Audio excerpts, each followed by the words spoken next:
You ever have one of those moments where your whole life explodes in the span of 5 minutes? Yeah, that was me. Standing on my porch with my heart thumping so loud I couldn't hear the police sirens pulling up. My teenage son inside, shaken and quiet. My neighbor Martha outside screaming bloody murder like the whole street was her personal kingdom. I never thought a locked pool gate could spark a war that would tear open everything I thought I knew about peace, about justice, about myself. But there I was, caught between fury and fear, wondering if any of us would get out of this with our dignity or sanity intact. See, a couple years back, my wife Lisa and I moved into Willow Creek, a fancy subdivision full of perfectly edged lawns, double garages, and folks who wave with just enough politeness to keep things comfortable. We worked our tails off to get here. I'm an engineer, Lisa's a professor, and our son Ethan, well, he's the best of us. 14, smart, and stubborn in all the right ways. We were the only black family on the block. But I thought, naively, that wouldn't matter as much as the realtors warned me. Our backyard, our little slice of victory, had a pool, Ethan's sanctuary, my wife's escape, and honestly, my badge of pride. But next door, there was Martha Evans. You know the type. Platinum hair set so tight not a strand moves, mouth puckered like she's been sucking lemons since birth, HOA handbook practically tattooed on her arm. She greeted us by yelling across her yard about the placement of our recycling bin. Not a hello, not a handshake, just straight to business, making sure we knew who really ran this street. At first, it was just petty stuff. Martha peering through her window while Ethan splashed with his friends. Complaints about all that chlorine ruining her flowers. Loud whispers about all that energy from the kids. We ignored her, moved the bin, trimmed the hedge, nodded and kept our heads down. But when her own above ground pool broke, things turned weird. One muggy July afternoon, I'm at work. Lisa's teaching summer classes, and Ethan's home alone, reading on the couch. Martha shows up at our back gate, rattling the lock like it personally offended her, wearing a neon swimsuit and a look that said she'd already decided she was getting in. Ethan opens the door. Polite as can be, he's a good kid, asks if she needs something. Martha, dripping with fake sweetness, says, "Oh, honey, your parents said I could swim today. It's too hot, and my pool is broken." Now, Ethan knows that's a load of garbage. He tells her no, calmly, says the gate's locked for a reason, and she flips, starts yelling about disrespect, about her husband Gary being on the HOA board, about how we don't belong here if we can't be neighborly. She grabs her phone, dials 911, starts screaming about an aggressive teenager refusing her access. You ever see a kid's innocence shatter in real time? That was Ethan, watching a grown woman try to sick the cops on him for not letting her break into his backyard. Luckily, our other neighbor, Mr. Henry, retired Army colonel, salt of the earth, hears the ruckus, marches right over, and calls her out. "Ma'am, I heard everything. Hang up that phone. You're lying to the police and harassing a child." She backs off, but not before hissing that this isn't over, and she means it.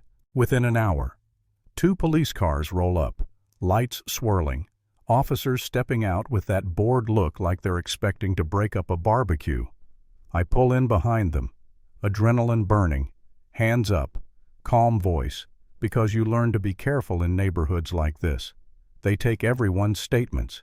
Ethan's still shaking. Lisa's furious. Mr. Henry backs us up. But the cops shrug. Just a misunderstanding, folks, and leave. I think that's the end. But the real nightmare's just starting. Next morning, I get an email. Official HOA complaint. Filed by Martha's husband, Gary. Suddenly, we're accused of verbal abuse, creating a nuisance, unneighborly conduct. No mention of Martha trespassing, no mention of her 911 stunt. Then Gary and their grown daughter Ashley double down. He starts walking our property line with a tape measure, jotting notes, making sure we know he's watching. Ashley films everything from their porch. Phone out every time Ethan or his friends step outside. My home, my refuge, starts to feel like a fishbowl. Every laugh, every splash, every movement under surveillance. The psychological warfare ramps up. Anonymous notes in our mailbox about respecting tradition. Phony complaints to the county about unsafe pool chemicals. A humiliating inspection that finds nothing. The final straw? Someone calls CPS, claims Ethan's in danger, that we're neglectful parents with a troubled kid. That social worker walks through my home, interviews us all, and I sit there feeling powerless, humiliated, like the world's upside down. She closes the case within the hour, says she knows what's really going on, but the damage is done. That night, sitting at our kitchen table, Lisa tries to reassure me, but I confess, maybe we should just move. Maybe this isn't worth it. I can't stand seeing Ethan scared in his own home. For the first time, I really, truly doubt myself. Did I do the right thing? Pushing back? Are we just playing into their hands, letting them break us piece by piece? But Lisa looks me in the eye and says, "David, they win if we run. We have to fight, not with anger, but with truth." Something in me snaps back into place. I'm an engineer. I solve problems. That night, I start digging into county records, HOA files, environmental permits, and what do I find?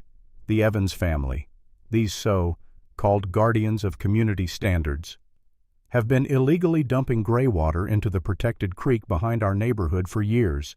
Unpermitted pipes, old wells, a mess that would cost a fortune to fix. The irony nearly chokes me. Martha obsessed with pool chlorine, meanwhile poisoning the whole ecosystem behind her manicured lawn with photos, permits, witness statements. I arm myself for the HOA hearing. Our lawyer files official complaints with the county and state.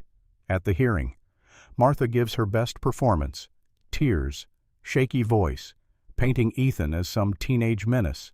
I stay calm, walk through the timeline, call Mr. Henry to the stand, present the CPS report, malicious, unfounded, documented. You can see the tide turn in the room.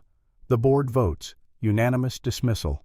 The very next morning, environmental investigators descend on the Evans house, clipboards and cameras flashing, neighbors gawking. The fines pile up, 5 figures and counting. Gary is forced off the board. Ashley slinks away. Martha avoids our eyes. Their house goes up for sale, but the damage lingers. They leave in disgrace, silent and small. I sit by my pool now, listening to Ethan and his friends laugh, watching Lisa's garden bloom, and I feel something like victory. But it's not sweet. It's hard, earned, scarred. My home feels safe again, but I'll never forget how close I came to losing it, how much it cost to stand my ground. Martha and her crew, they thought the rules only applied to everyone else. In the end, those same rules took everything from them. And I learned that sometimes. Peace isn't a given, it's a fight.